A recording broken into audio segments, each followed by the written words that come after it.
Carlos Calleja Castillo, estuvo antes en Texas, en Austin, en el ITAM después y ahora está en el IMAS. Trabaja en teoría de Kahn, bifurcaciones, hiperbolicidad, ecuaciones lattice no lineales, entre otros temas. Y nos va a hablar sobre soluciones cuasi periódicas en sistemas dinámicos conformalmente simplécticos. Muchas gracias. Gracias. Quiero agradecer a los organizadores, a Miguel por la invitación y por toda la organización. Efectivamente yo vengo de muy cerca, estoy ahora en el IMAS. De hecho en el ITAM estuve en la licenciatura, después estuve en postdoctorado en Canadá. Quiero hablar de hecho algo que hice durante el postdoctorado en Georgia Tech, que es sobre teoría Kahn, sobre persistencia de toros en sistemas que son conformalmente simplécticos. Pero lo que quiero hacer es empezar hablando en general de lo que es la teoría Kahn, lo que significa probar persistencia de soluciones cuasi periódicas y las implicaciones que tiene eso en mecánica y sobre todo los problemas que encontró Kolmogorov, que con ayuda de Arnold y Moser pudieron resolver, y a partir de eso demostrar mostrar cómo hemos usado eso para extender esta teoría a otros contextos, y encima hemos aprovechado para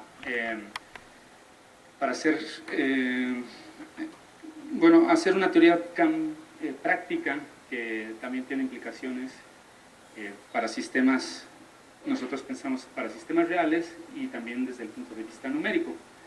Entonces, primero quiero empezar explicando qué es una solución cuasi periódica para poder hablar de el teorema de Arnold-Liouville y lo que significa perder lo que nos da este teorema de Arnold-Liouville a partir de perder la integrabilidad de un sistema. Y después quiero enfocarme en los problemas que surgen cuando queremos demostrar la persistencia de soluciones cuasi periódicas en sistemas particulares, que en este caso van a ser sistemas conformalmente hamiltonianos. Entonces déjenme empezar por algo muy básico para hablar del teorema clásico de Kolmogorov, Arnold y Moser. Entonces voy a hablar de soluciones cuasi periódicas, pero empiezo hablando de soluciones periódicas que obviamente todos conocemos. Una solución periódica pues, es una solución que se repite en este caso cada periodo, en este caso lo llamo t. Podemos pensar que t es el tiempo porque después voy a hablar de sistemas dinámicos, entonces voy a hablar del tiempo que evoluciona. Entonces, pues un ejemplo de una órbita periódica es, por ejemplo, un ejemplo de una función periódica es, por ejemplo, esta función de aquí que tiene dos modos, y la gráfica, lo que observamos es que la gráfica se repite después de un tiempo t. En este caso t es 5, ahí lo pongo de forma explícita. Ahora, una solución cuasi periódica, podemos pensar que es una solución, es una extensión de la solución periódica en el sentido de que tendría dos periodos, pero no solo eso. Podemos escribir una solución cuasi periódica en términos de estos coeficientes generalizados de Fourier, y decimos que esta función va a tener dos periodos, en este caso lo llamo omega 1 y omega 2, y voy a pedir también que omega 1 y omega 2 sean independientes en los enteros, ¿no? Si multiplico un entero por omega 1 más otro entero por omega 2, nunca obtengo un entero. Esto ya nos habla de un número irracional. La razón por la que hago esto es porque voy a hablar de flujos lineales en el toro, ¿no? Entonces, por ejemplo, aquí tengo un ejemplo relacionado al ejemplo periódico. Tenemos dos frecuencias que serían 1 y gamma. Gamma es un número irracional, ahí lo pongo, es la razón áurea. Y entonces la gráfica, pues es un pedacito chiquito de la gráfica, se ve que no se puede repetir, precisamente por la inconmensurabilidad de omega 1 y omega 2 en los enteros. Pues esta gráfica nunca se va a repetir. Sin embargo, se llama cuasi periódica porque la gráfica puede en algún momento en el futuro parecerse arbitrariamente a la gráfica inicial, ¿no? Entonces no va a ser periódica, no se repite, pero se puede llegar a aproximar muchísimo a lo que teníamos en un principio. Y la razón por la que ocurre eso es precisamente porque podemos pensar en una relación entre las funciones cuasi periódicas y toros invariantes.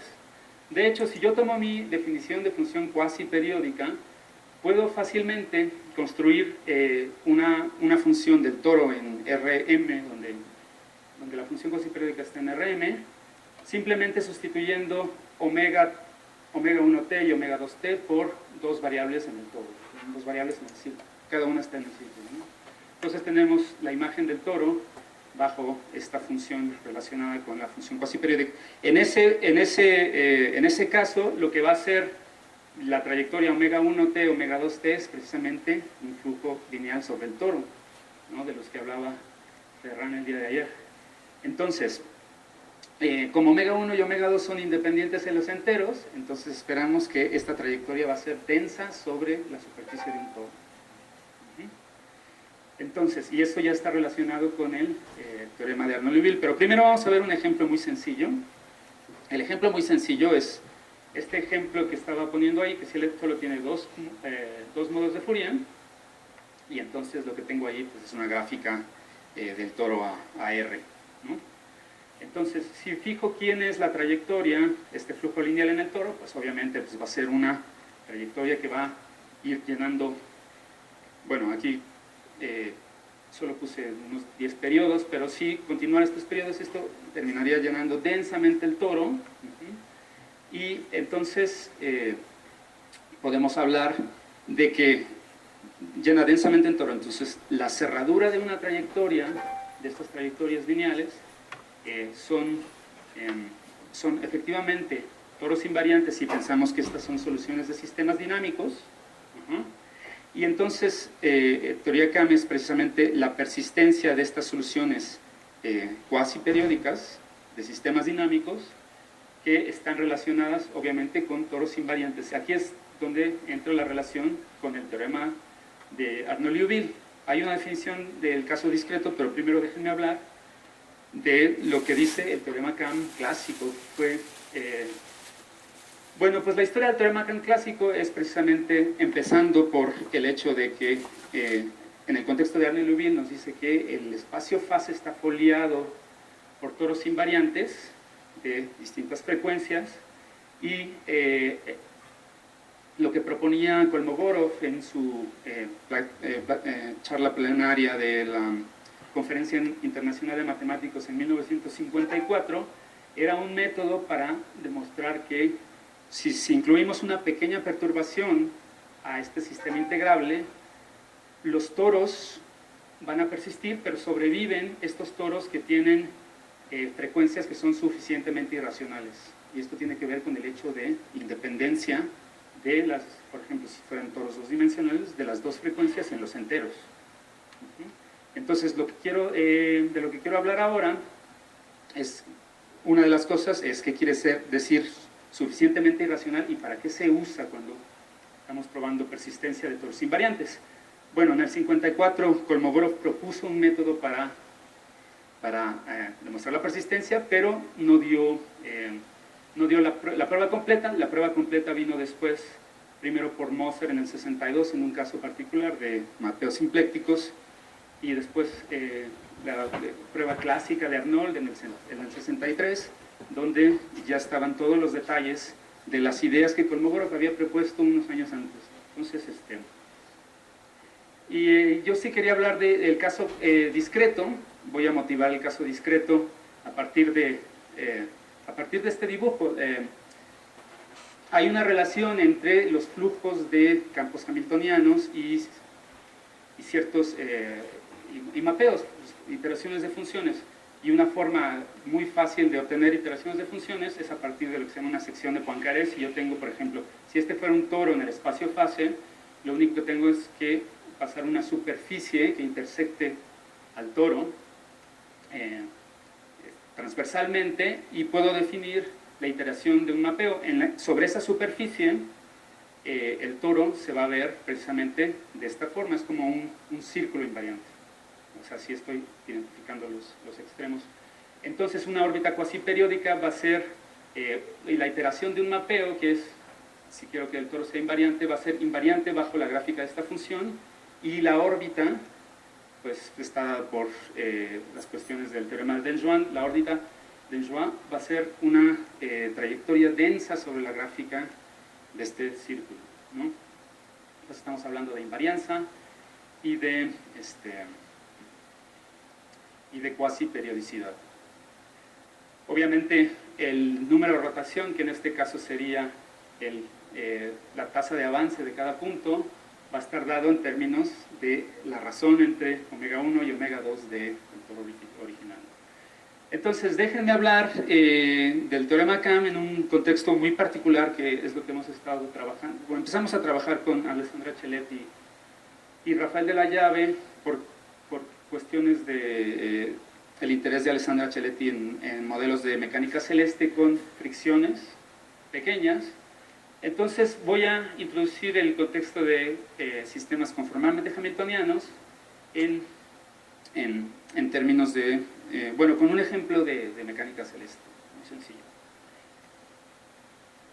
Bueno, pues es una observación que cualquier sistema hamiltoniano con una fricción proporcional a la velocidad satisface una definición que le llamamos conformalmente hamiltoniano, que viene del hecho de la presencia de esta fricción. Déjenme enfocarme en este caso. Obviamente hay otros casos donde aparecen este tipo de sistemas, en particular aparecen incluso en economía, donde la fricción viene del hecho de que el dinero pierde valor. Es un efecto de descuento que ha estudiado Renato Iturriaga y Héctor Sánchez.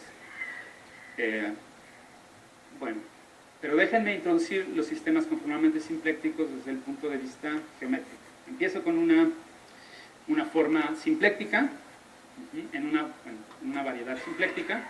En este caso me voy a restringir al cilindro. Entonces puedo pensar que la forma simpléctica es una forma, pues, la más sencilla. Entonces voy a decir que un flujo es conformalmente simpléctico si la derivada del I en la dirección del flujo X es proporcional a la forma de la forma simpléctica, es proporcional a la misma forma simpléctica. Obviamente, si esta constante proporcionalidad eta fuera igual a 0, estaríamos en el caso hamiltoniano del que hablaba Luis García Naranjo el día de ayer. Pero normalmente estoy pensando que en el caso de una fricción, esta eta va a ser un número negativo, con lo cual la forma simpléctica se contrae a lo largo en la dirección del flujo, ¿no? Y esto lo vemos también con el flujo al tiempo t. El flujo al tiempo t, pues, va a satisfacer esto, ¿no? Que el pullback de la forma simpléctica es proporcional a la forma simpléctica, y la constante de proporcionalidad tiene que ver con esta misma eta, ¿no? Es un tercer. Esta, por el momento voy a suponer que es una constante. Podría ser una función, pero eso solo es válido en el caso n igual a 1.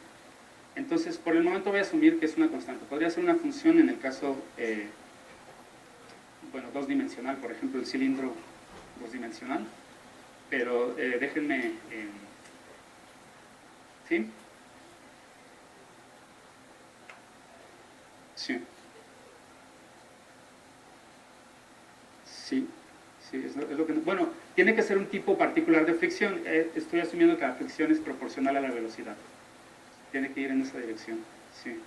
O sea, si tengo una fricción arbitraria, pues no voy a tener una estructura tan como esta, ¿no? Entonces, de hecho, quiero hacer, para ilustrar los problemas que surgen en la teoría CAM, lo quiero hacer en el caso más sencillo. De hecho, voy a asumir que estoy en el cilindro, que tengo la forma simpléctica trivial, constante, y voy a asumir que tengo el pullback de la forma simpléctica que es proporcional a la forma simpléctica. Entonces voy a poner una lambda i, que en particular, en el caso de fricción, voy a asumir que lambda está entre 0 y 1, ¿no? Entonces déjenme ilustrar los problemas que surgen al probar la persistencia de torsos invariantes a partir de este ejemplo. Bueno, con n igual a 1. Bueno, este ejemplo está relacionado con un ejemplo de mecánica celeste que viene de un problema de Kepler. Pues es básicamente un problema de Kepler más un cuerpo rígido. Lo que tengo es un cuerpo masivo en los focos de una órbita elíptica y después un satélite que se mueve en la órbita kepleriana elíptica que también puede rotar, pues en realidad es un cuerpo rígido y puede rotar al mismo tiempo que se desplaza sobre la órbita. Entonces una aproximación a este problema de dos cuerpos es este campo vectorial, que es el modelo de órbita spin. Y por ejemplo, el interés de Alessandra cuando nos habló de este tipo de problemas es que la gente ha descubierto que hay términos de fricción que vienen del hecho de que normalmente los satélites, estoy pensando en satélites como la Luna, o sea, los planetas que orbitan alrededor de planetas más masivos no son totalmente rígidos, sino que son cuasi rígidos, ¿no? Se pueden deformar, y esto tiene un efecto porque cuando gira el planeta, la deformación ejerce como una fuerza de fricción. De hecho, es una fuerza que se modela de esa forma, ¿no? Es una fricción que es proporcional a la velocidad y produce un término de esta forma. Sí.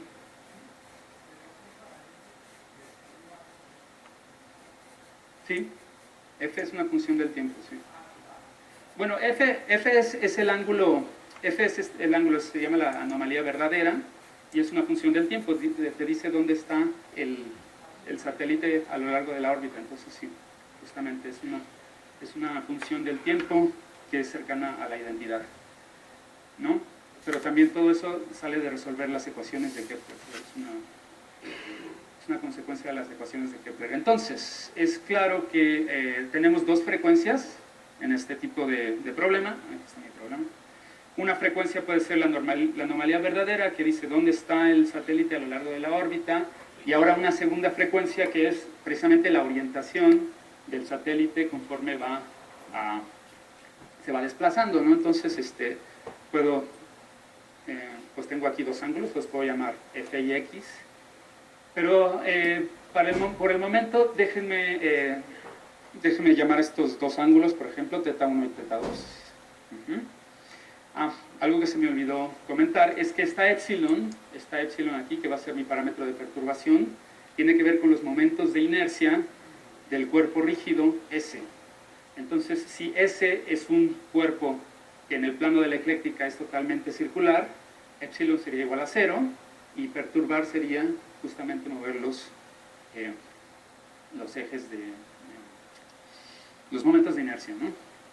Entonces, en el caso integrable, digamos, tengo dos frecuencias, tengo mi disco, o esfera, girando en la órbita kepleriana, pues las órbitas que ese satélite sigue pueden ser,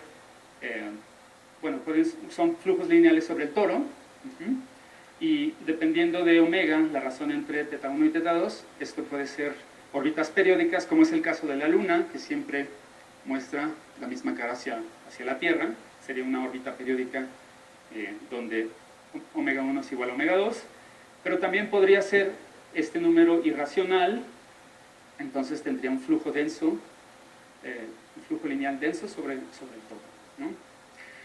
Entonces, para ilustrar cómo demostraríamos la persistencia de estas órbitas cuasi periódicas, voy a utilizar un mapeo que viene justamente de una aproximación sobre la sección de Poincaré. Esta es una aproximación muy burda y arreglada para obtener un mapeo sencillo que es conformalmente simpléctico, ¿no? Y es este mapeo que tengo aquí. Este es un mapeo del cilindro en el cilindro, y efectivamente es conformalmente simpléctico.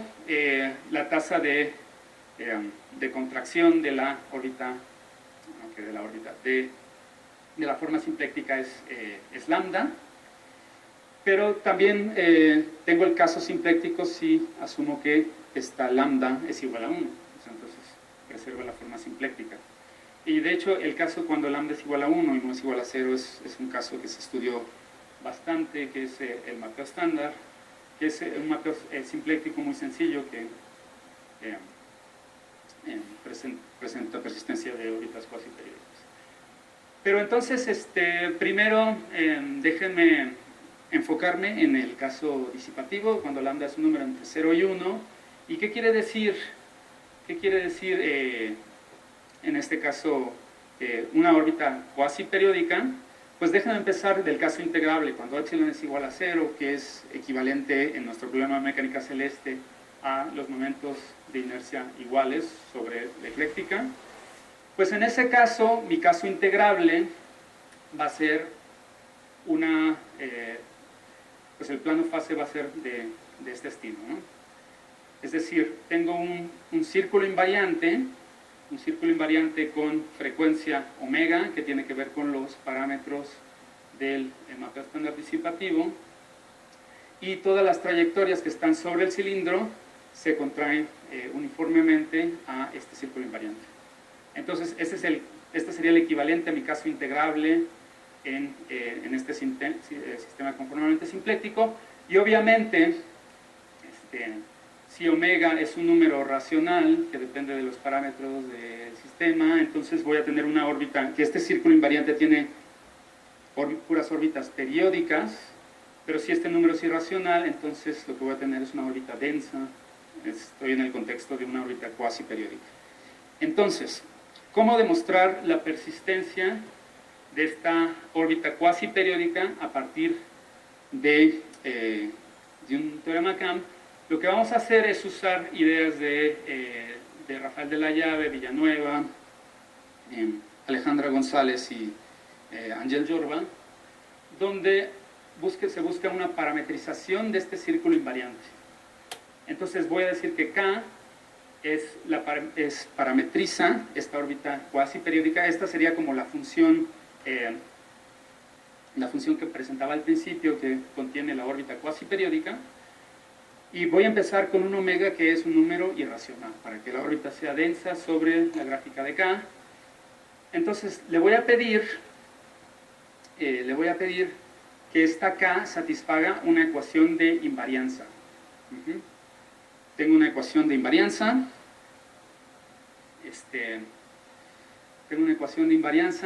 Que lo que me dice es básicamente que esta K, a ver si puedo hacer un dibujo. Estamos en el cilindro y tengo un círculo invariante aquí. Así. Entonces, esta K parametriza el círculo invariante por θ, que es una variable sobre el toro, en este caso de dimensión 1. Entonces, la ecuación de invarianza va a decir que un punto K de θ está relacionado con un punto para otro valor del parámetro, que es θ más omega. Es un punto que está aquí. Entonces, estos dos puntos están relacionados si itero este punto por f, ¿no? Esto es f, entonces este punto, además de ser k de θ más omega, también es f de k de θ. Es la imagen del punto original. Si esto se satisface para todos los puntos sobre el círculo invariante, y aparte tengo una condición de periodicidad, entonces lo que voy a obtener es un círculo invariante que puedo pensar que sería como un círculo invariante sobre la sección de Poincaré, que es equivalente a un toro invariante para el campo vectorial, ¿no? Entonces, está relacionado con lo que explicaba anteriormente. Tenemos una parametrización K, y esta K contiene la órbita cuasi periódica, que en este caso va a ser densa sobre la gráfica de K. Entonces, ¿dónde empiezan los problemas? Si queremos demostrar persistencia, no va a ser suficiente tener un número irracional. Lo que vamos a necesitar es empezar con un número irracional que sea bien difícil de aproximar, por números racionales, que es exactamente lo que dice esta desigualdad de ahí. Es decir, yo le permito a omega, le permito a n sobre k que esté cerca de omega solamente cuando k es un número muy grande. Entonces, esto es a lo que llamo un número difícil de aproximar. O sea, la gente en teoría analítica de los números lleva siglos estudiando las propiedades de este tipo de números. Entonces, vamos a ver cómo esto nos puede ayudar a hablar de persistencia de todos cuasiperiódicos. Esto es una de las cosas que habían identificado incluso desde tiempos anteriores a que Kolmogorov diera una idea de cómo resolver el teorema Kamm. Pero entonces vamos a tener este marco, ¿no? Empezamos con un número difícil de aproximar, es esta desigualdad reacomodada, y yo quiero empezar del hecho de que tengo una solución aproximada, es decir, no voy a empezar desde el caso integrable, pero voy a empezar desde una solución aproximada. A mí lo que me gustaría es precisamente resolver esta ecuación funcional, encontrando una parametrización de K y una mu que resolvieran la ecuación de invarianza, ¿no? Entonces esta es una ecuación funcional, empiezo desde una ecuación aproximada, y la forma de hacerlo según las ideas de Kolmogorov es a partir de un método de Newton en espacios de Banach, que no es más que esto que tengo aquí. Empezamos de la solución aproximada, es decir, decimos que el error inicialmente es pequeño. Después introducimos una corrección que va a ser una función periódica delta que agrego acá, y un valor de parámetro sigma que agrego a mu, y expando alrededor de la solución aproximada original. Entonces cuando expandimos, esto es solo expansiones de Taylor alrededor de K,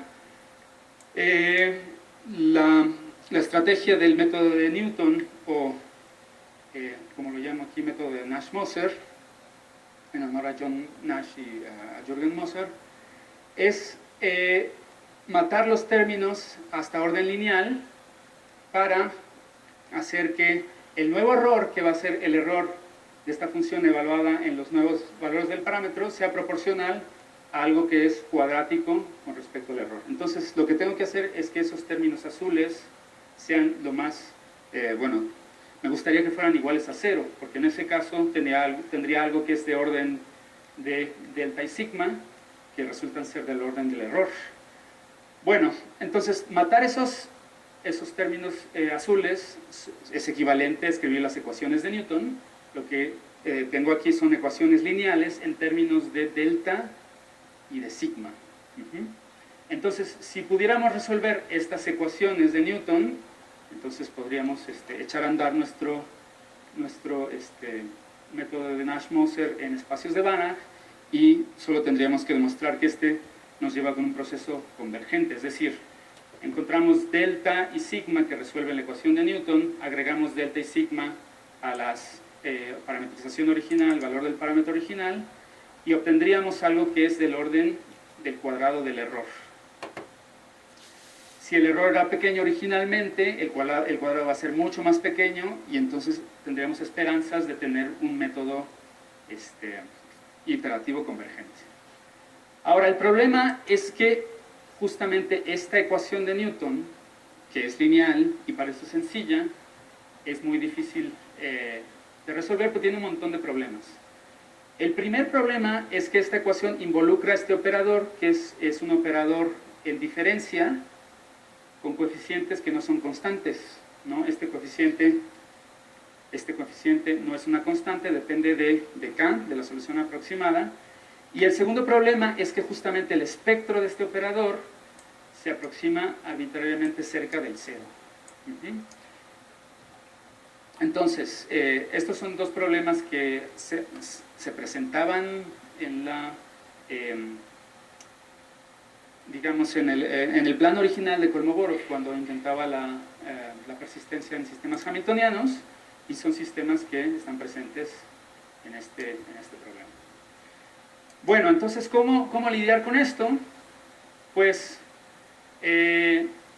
para lidiar con estos dos problemas, vamos a utilizar el hecho de que la teoría de Nash-Moser nos permite no calcular exactamente la inversa de este operador, pero utilizar una inversa aproximada, ¿no?